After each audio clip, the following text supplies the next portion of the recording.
ಮೀನುಗಾರಿಕೆ ಸಚಿವರಾದಂತಹ ಮಂಕಾಳ ವೈದ್ಯನಿಗೆ ಹೇಳೋದು ಮಾತು, ಅವನು ಏನೇ ಹೇಳೋದ, ದೇವಸ್ಥಾನಕ್ಕೆ ಬಂದಿದ್ದ, ಓಟ್ ಹಾಕೋ ಮುಂಚೆ ದೇವಸ್ಥಾನಕ್ಕೆ ಬಂದ್ಕೊಂಡು ಏನ್ ಹೇಳೋದ, ಮತ್ತೆ ನೀವೆಲ್ಲರೂ ಓಟ್ ಹಾಕಿ ನಾನು ಈ ಪೋರ್ಟ್ ಬಂದರಿಗೆ ಎಂತ ನಿಮ್ಗೆ ಪೋರ್ಟ್ ಬಂದರ್ ಆಗದೆ ಇದ್ದಾಗ ನಾನು ನೋಡ್ಕೊಳ್ತೀನಿ ಅಂತ ಹೇಳೋಗಿದ್ದ, ಒಂದ್ ಮಾತು ಹೇಳ್ಕೊಂಡು ಹೋಗಿದ್ದ.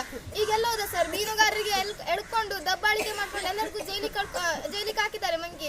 ಅವನಿಗೆ ಬಂದ್ಕೊಂಡಿಲ್ಲ ಎಂತ ನೋಡ್ಕೊಂಡು ಹೋದ, ಅವ್ನು ಹೇಳಿದ ಮಾತು ಉಳಿಸ್ಕೊಂಡ. ಅವ್ನು ಎಲ್ಲಿ ಬಂದ? ನಮ್ಮ ಈಗ ಮೀನುಗಾರಿಕೆಗೆ ಯಾರು ಪ್ರೊಟೆಕ್ಷನ್ ಕೊಡುದು?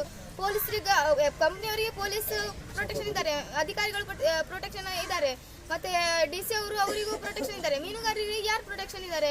ಮೀನುಗಾರರಿಗೆ ಪ್ರೊಟೆಕ್ಷನ್ ಇಲ್ಲ. ಮೀನುಗಾರರು ಎಲ್ಲಿ ಹೋಗುದು ಸರ್? ಮಂಕಾಳು ಇದೆ, ಹೌದು. ಇಲ್ಲಾದ್ರೆ ನಮ್ಮನ್ನು ಸಾಯಿಸಿಬಿಡಿ, ನಾವು ಒಂದೇ ಸಲ ಹೋಗ್ತೀವಿ ಸರ್.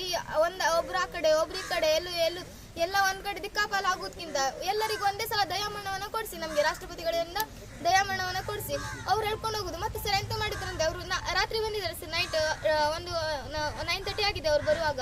ಬಂದ್ಕೊಂಡು ಅವ್ರು ಹೇಳ್ತಾ, ಅವ್ರ ಹತ್ರ ಎರಡೇ ಯುದ್ಧ, ಮಹಾಯುದ್ಧ ಅಂದ್ರೆ ಅವ್ರ ಕೈಯಲ್ಲಿರುವಂತ 2 ಶಸ್ತ್ರ ಅಂದ್ರೆ ಒಂದು 140 ಸೆಕ್ಷನ್ ಸರ್, ಮತ್ತೊಂದು 160 ಸರ್. ಇವತ್ತು ಹಾಕಿದ್ದಾರೆ, ಬೆಳಿಗ್ಗೆ 163 ಸೆಕ್ಷನ್ ಆಗಿದ್ದಾರೆ ಅವರು.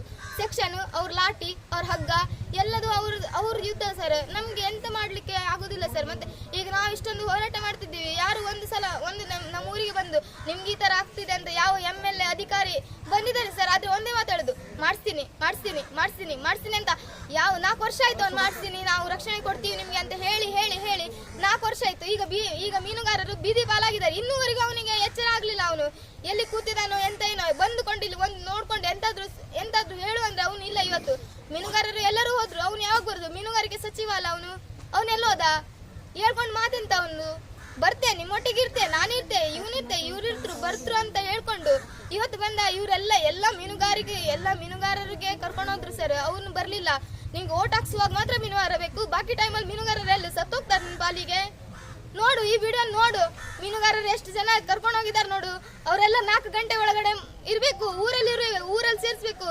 ಇಲ್ಲಾಂದ್ರೆ ನಾನು ಹೇಳಿದ್ದಾಗೆ ಸಮುದ್ರಕ್ಕೆ ಹಾರಿ ನನ್ನ ಪ್ರಾಣ ಹೋಗೋದು ಖಚಿತ ಸರ್. ಇವತ್ತು ನನ್ನ ಈ ಸಾವಿಗೆ ಈಗ ನಾನು ಸಮುದ್ರಕ್ಕೆ ಹೋದ್ರೆ 4 ಗಂಟೆ ಒಳಗಡೆ ಯಾರಾದ್ರೂ ಬರ್ಲಿಲ್ಲ ಆದ್ರೆ ನಾನು ಸತ್ತೋದ್ರೆ ಇವತ್ತು ಮಾತ್ರ ನನ್ನ ಸಚಿವರೇ ಕಾರಣ ಅಂತ ನಾನು ಬರೆದಿಟ್ಟು ಸಾಯ್ತೀನಿ ಸರ್. ಇವತ್ತು ಬರೆದಿಟ್ಟು ನನ್ನ ಊರಿಗಾಗಿ ಹೋರಾಡ್ತಿದ್ದೀನಿ, ನನ್ನ ಊರಿಗಾಗಿ ಮಾತಾಡ್ತಿದ್ದೀನಿ. ನಾನು ಯಾವ ಬೇರೆ ಉದ್ದೇಶವೂ ಕೂಡ ಇಲ್ಲ. ನನ್ನ ಯಾರ್ಯಾರು ನಮ್ಮ ಬಂಧು ಮಿತ್ರ ಮತ್ತೆ ನನ್ನ ಮೀನುಗಾರರಿಗೆ ಯಾರ್ಯಾರಿಗೆ ಕರ್ಕೊಂಡು ಹೋಗಿದ್ರು, ದಯವಿಟ್ಟು ಅವರನ್ನ ನಮ್ಮ ಊರಿಗೆ ಸೇರಿಸಿ ಮತ್ತೆ ನಮ್ಮ ಊರನ್ನ ಉಳಿಸ್ಕೊಡಿ. ದಯವಿಟ್ಟು ಹೇಳೋದು ನಿಮ್ಗೆ ಒಂದೇ, ನಮ್ಮ ಊರನ್ನ ಉಳಿಸಿಕೊಡಿ ಸರ್.